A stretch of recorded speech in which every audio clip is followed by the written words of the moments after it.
Olá, abençoados! Graça e paz, bem-vindos ao canal da Graça Pura, sejam todos bem-vindos. Eu me chamo André Pimentel e estamos juntos mais uma vez.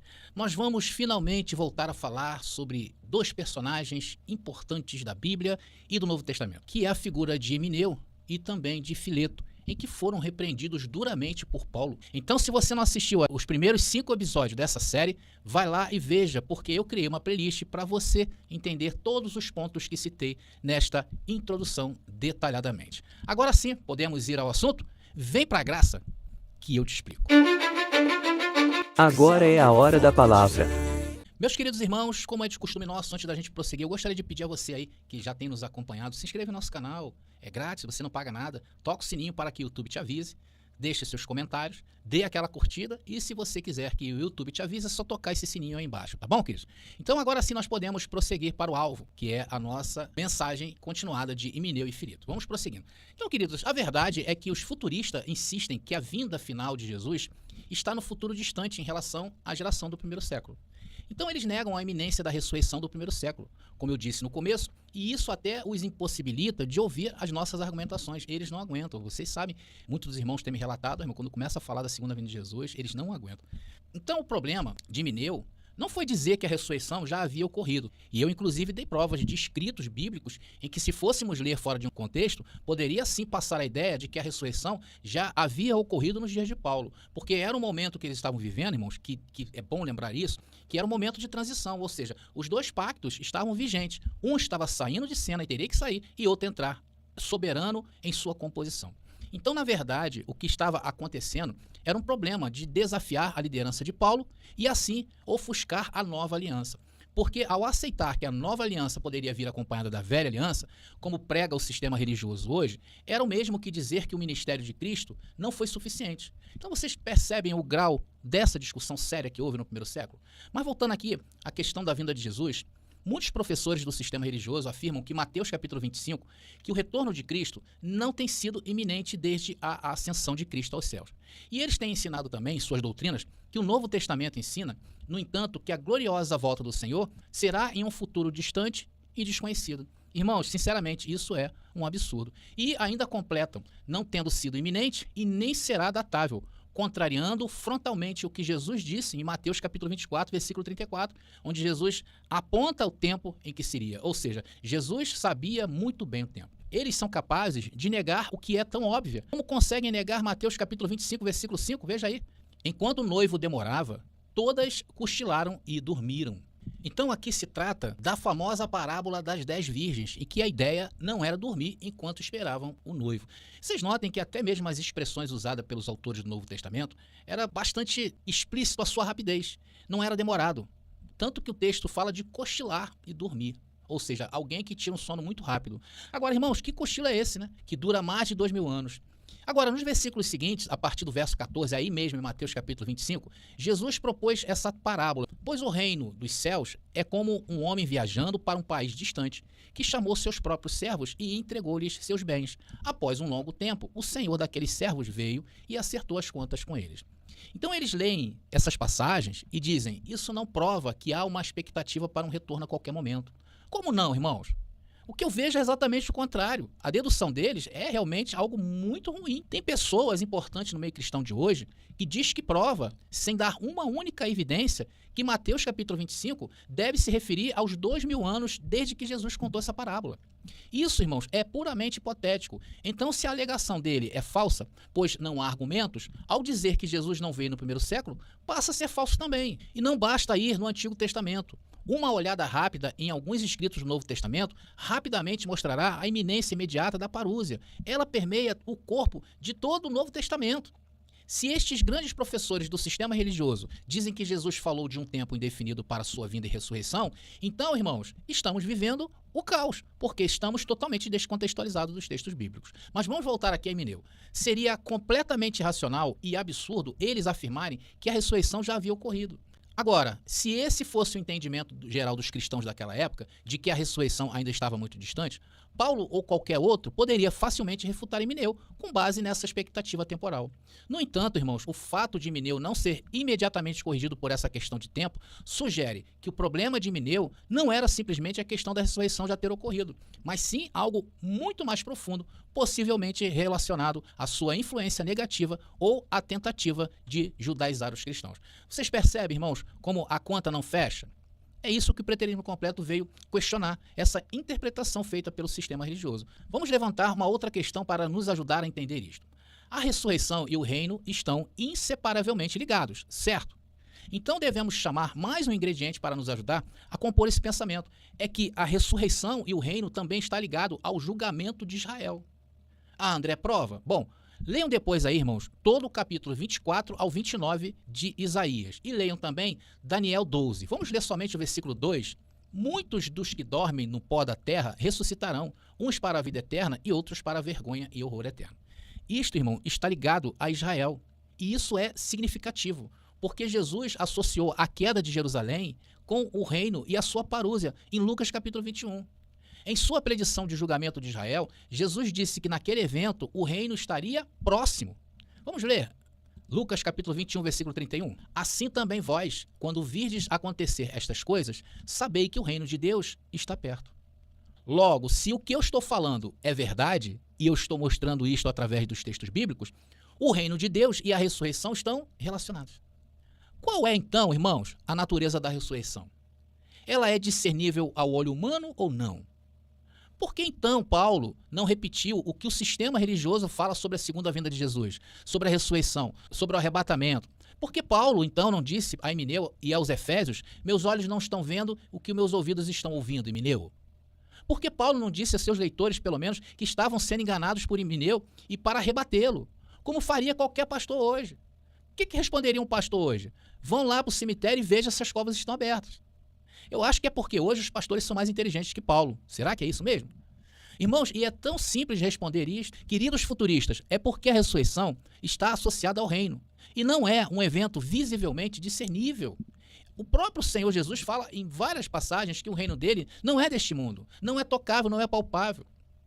Olha, uma vez os fariseus se aproximaram de Jesus e perguntaram quando o reino de Deus viria. Vamos ver Lucas, capítulo 17, versículo 20. E interrogado pelos fariseus sobre quando havia de vir o reino de Deus, respondeu-lhes e disse, Jesus, o reino de Deus não vem com aparência exterior.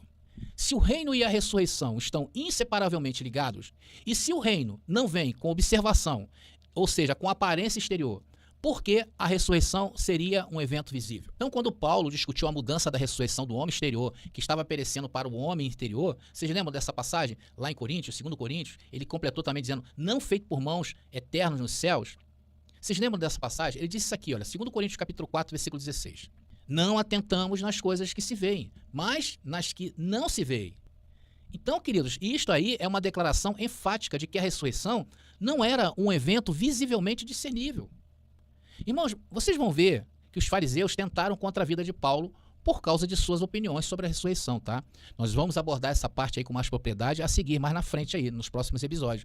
Por isso que é de vital importância que vocês vejam todos os episódios desta série para que você possa entender melhor aquilo que eu estou tentando argumentar com vocês, tá bom? Por enquanto, no entanto, considere um texto de 2 Timóteo, capítulo 2, o próprio texto em que Paulo condenou Emineu. Paulo tem algo a dizer aqui sobre a ressurreição, que muitas vezes é negligenciado em relação à questão de Emineu. E esse versículo que eu vou apresentar para vocês, ele é um versículo chave, irmãos. Está lá nos versos 11 e 12 de 2 Timóteo, capítulo 2. Disse o texto ali, esta palavra é fiel. Se morremos com ele, também viveremos com ele. Se perseverarmos também com ele, reinaremos. Se o negarmos, ele também nos negará. Meus queridos, esse texto é altamente sugestivo. Paulo disse que os efésios haviam morrido com Cristo. Veja, irmãos, morrido está no passado. Mas essa morte não era física, e sim espiritual. Ele confiava que, apesar dessa morte, eles viveriam com Cristo. Ou seja, a discussão entre Paulo e Emineu não é citada por este ponto de vista, que vocês estão vendo aí nos versos 11 e 12. E eu estou no contexto da discussão. E eu estou chamando a atenção de vocês para a visão de Paulo sobre a ressurreição e a vida espiritual, que muitas vezes é negligenciada na discussão sobre Emineu. O que eu estou fazendo é que a ressurreição que Paulo esperava não era física, mas espiritual.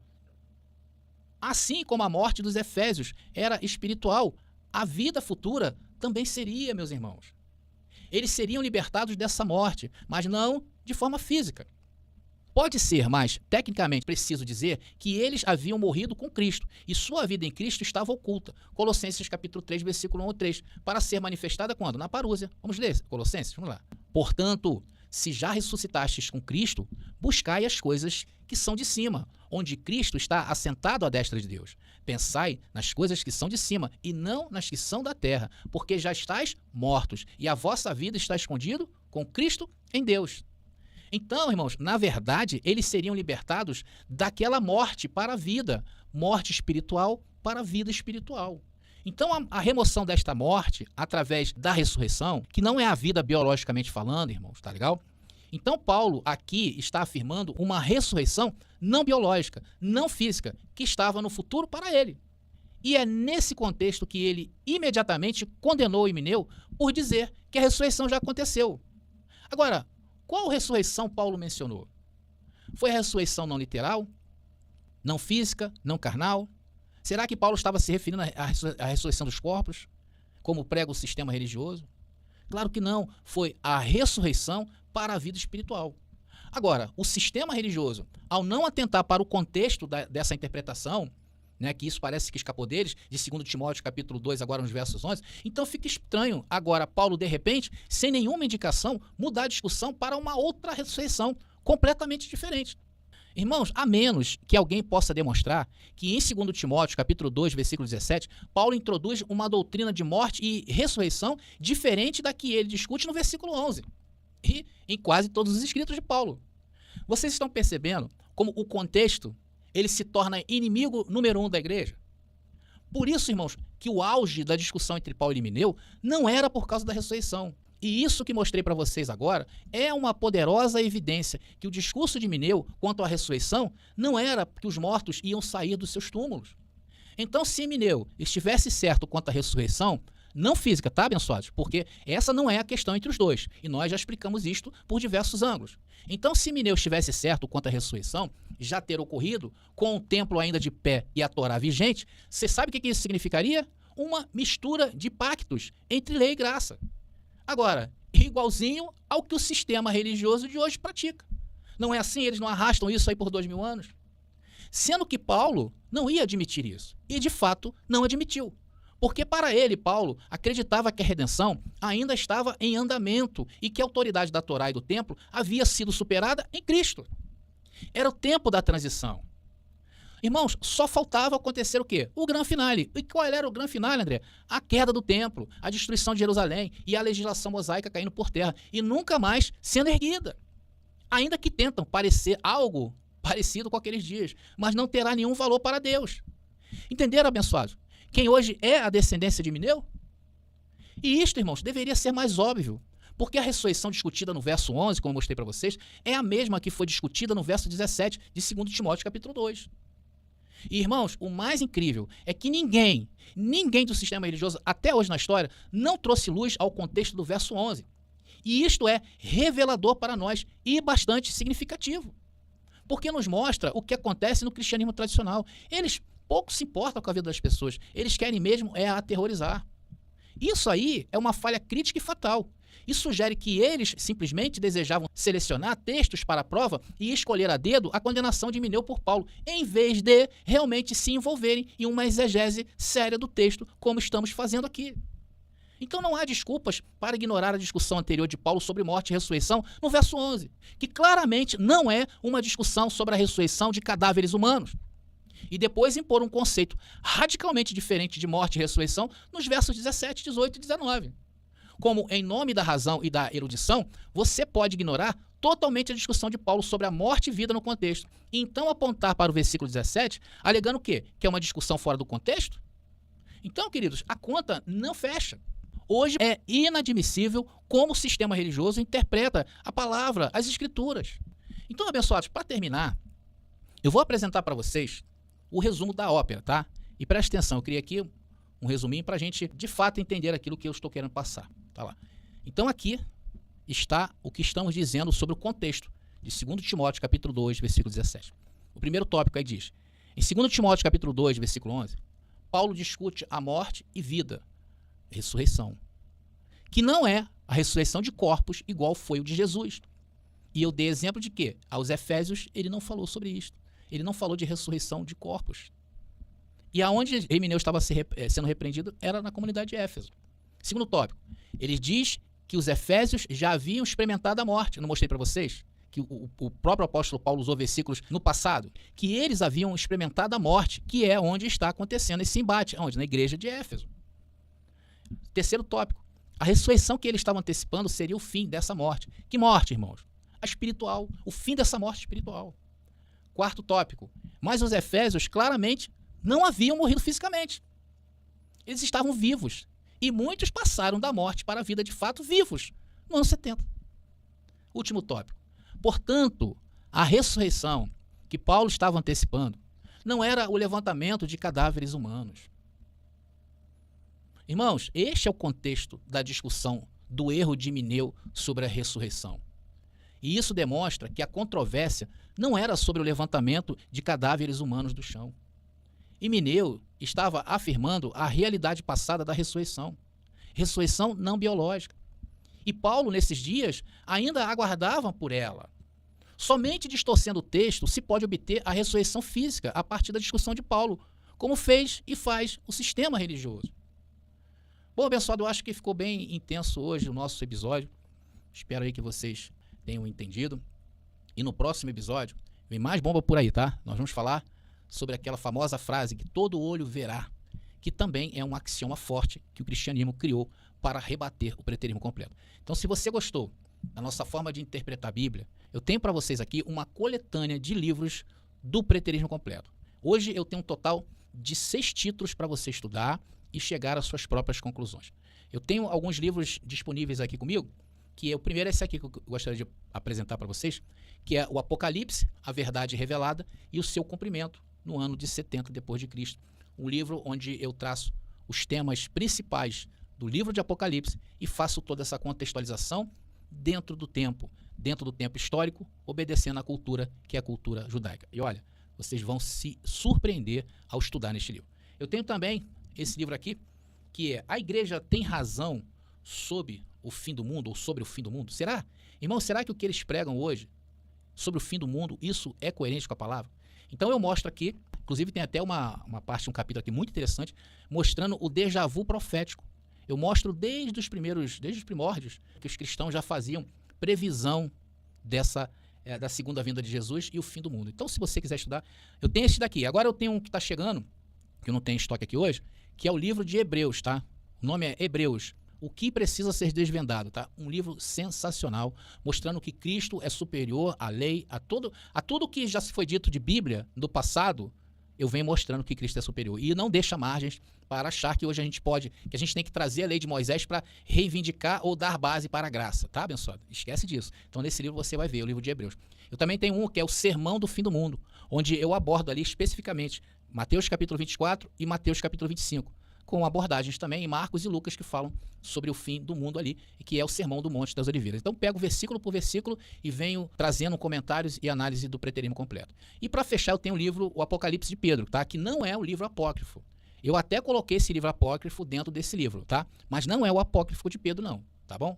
O Apocalipse de Pedro. São versículos extraídos e comentados à luz do preterismo completo. E você sabe que as cartas de Pedro são bastante emblemáticas. Tem o mundo acabando, a lua, as estrelas caindo, sendo que na visão que eu ofereço a você é totalmente o contrário do que foi te ensinado, e você vai entender isto neste livro, tá? Então aproveita aí, e quem quiser levar a coletânea completa, eu tenho um super desconto para você, tá bom? Me acesse hoje mesmo pelo WhatsApp, que está aparecendo para vocês aí, e vocês falarão diretamente comigo, tá legal? Vai ser bom para os seus estudos. Bom, abençoados queridos, eu então vou ficando por aqui. Obrigado a vocês pela audiência. Graça e paz e até a nossa próxima mensagem. Buscando uma razão, ouvindo tantas vozes, questionando a verdade e a salvação. Mas encontrei no passado o que muitos não conseguem ver.